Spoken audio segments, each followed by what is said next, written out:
Hello viewers, আশা করি সকলেই অনেক ভালো আছেন। ভিউয়ার্স, আজকে আপনারা এই ভিডিওতে দেখতে চলেছেন কিভাবে আপনারা যে কোনো সিমের কল লিস্ট মাত্র 30 সেকেন্ডের ভিতরেই বের করতে পারবেন। তো ফ্রেন্ডস, চলুন এর জন্য আপনারা কি করবেন দেখিয়ে দিচ্ছি। ফার্স্ট টাইমে আপনি আপনার ফোনের প্লে স্টোর ওপেন করে নেবেন। প্লে স্টোর থেকে ডাউনলোড দিবেন আপনার যেই সিমটা হবে, যেমন আমার যদি বাংলালিংক সিম হয় তাহলে মাই পিএল অ্যাপ লিখে সার্চ করবেন। এখানে মাই বিএল যে অ্যাপটা আছে বা মাই বাংলালিংক যে অ্যাপটা আছে এটাকে ডাউনলোড করে নেবেন। যাদের জিপি সিম আছে অর্থাৎ গ্রামীণ সিম, তারা জিপি অ্যাপ নামে সার্চ করে এটাকে ডাউনলোড করে নেবেন।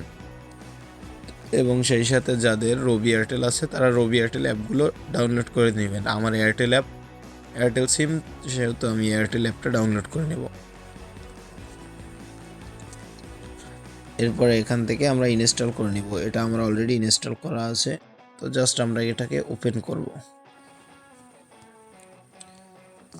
তো ওপেন করার পর নাম্বার দিয়ে এবং নাম্বারে একটা ওটিপি আসবে, সেটাকে দিয়ে আপনারা সাইন ইন করে নেবেন। সাইন ইন করার পর আপনাদের সামনে এরকম একটা ইন্টারফেস আসবে, হয়তো সামনে কিছু পপআপ দেখাতে পারে, সেগুলোকে কেটে দিবেন। এবং আপনারা এখন যেটা করবেন যে উপরে একটা অপশন দেখা যাচ্ছে, এই যে এখানে যে একটা অপশন দেখা যাচ্ছে, এখানে ক্লিক করবেন। এই যে চার কোণ আছে যে অপশনটা আছে, এটা ক্লিক করবেন। ক্লিক করার পরে এখানে ল্যাঙ্গুয়েজ আপনারা সিলেক্ট করে নেবেন ইচ্ছা মতো। এরপর একটু স্ক্রল করে নিচে যাবেন অল্প কিছুটা, তো পাবেন অ্যাকাউন্ট ম্যানেজমেন্ট। অ্যাকাউন্ট ম্যানেজমেন্টে যাওয়ার পর আপনারা এখানে পাবেন কয়েকটা অপশন আছে, তার মধ্যে একটা আছে কল হিস্টোরি। তো এটাই ক্লিক করবেন। ক্লিক করার পরে আপনার লাস্ট 30 দিনের যে আপনার যে কল হিস্টোরিটা থাকবে, লাস্ট 30 দিন, তো আপনি লাস্ট 30 দিনের কল হিস্টোরি এখান থেকে দেখতে পাবেন। তো লাস্ট 30 দিনে আমাকে কে কে কল দিয়েছে সেগুলো এখানে শো করছে। এগুলো আপনারা এখান থেকে দেখতে পারবেন।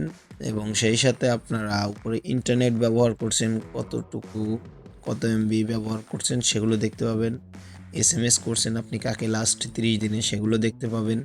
আমি করি নাই সেহেতু আমার দেখাচ্ছে না। এখানে রিসার্চ আছে, লাস্ট 30 দিনে আপনি কত টাকা রিসার্চ করলেন সেটাও দেখা যাবে। লোন, সাবস্ক্রিপশন, এগুলো সবই দেখা যাবে। তো ফ্রেন্ডস, আশা করি সব কিছুই বুঝতে পারছেন। না বুঝলে আপনারা কমেন্টে জানাবেন এবং ভিডিওটি ভালো লাগলে অবশ্যই সাবস্ক্রাইব করবেন।